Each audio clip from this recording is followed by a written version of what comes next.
ఈ వాక్యం వింటున్న ప్రియబిడ్డ, చుట్టూత ప్రజలకి నవ్వుతూ కనపడ్డావేమో, ప్రజలు నీ పెదాల మీద ఉన్న నవ్వును చూశారేమో. ఈ రాత్రి నేను ప్రకటించే నా దేవుడు, ఏ ఇంట్లో ఉండి వాక్యం వింటున్నావో, ఏ దేశంలో ఉండి వాక్యం వింటున్నావో, ఈ దేవుడు ఈ రాత్రి నీ హృదయంలోకి తొంగి చూస్తున్నాడు. నీ దుఃఖాన్ని దేవుడు త్రాసులో తోస్తున్నాడు. ఎందుకు త్రాసులో తోస్తున్నాడో తెలుసా? శ్రమ నొందిన ఏండ్ల కొలది సమృద్ధినివ్వటానికి దేవుడు తోస్తున్నాడు. నువ్వు శ్రమ నొందిన ఏండ్లు దేవుడు లెక్కిస్తాడు. కన్నీళ్లు కార్చిన ఏళ్ళు లెక్కిస్తాడు. దుఃఖపడిన ఏళ్ళు లెక్కిస్తాడు. నా బ్రతికేంటి ఎలా అయిపోయిందని రొమ్ము కొట్టుకుంటూ ఏడ్చిన దినాలు దేవుడు లెక్కిస్తాడు.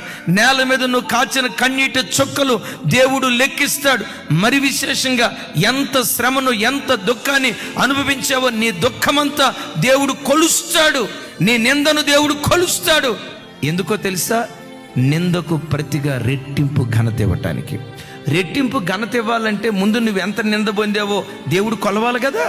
అందుకనే ఈ రాత్రి వాక్యం వింటున్నా ఎలారా, నీ దుఃఖం వ్యర్థం కాదు, నీ కన్నీళ్ళు వ్యర్థం కాదు, నీ ప్రయాసం వ్యర్థం కాదు.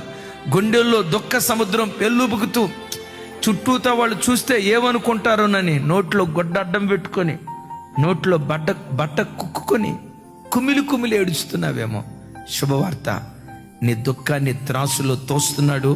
యోబు దుఃఖాన్ని త్రాసులో తూసి రెండంతల ఘనత యోబుకి ఇవ్వలేదా? యోబు జీవితంలో దేవుడే కార్యం చేశాడు. ఈ రాత్రి వాక్యం వింటున్న నీ బ్రతుకులో కూడా నీ దుఃఖ దినాలు సమాప్తం చేసి నీ దుఃఖానికి ప్రతుగా రెండంతల ఆశీర్వాదం దేవుడు అనుగ్రహించును గాక.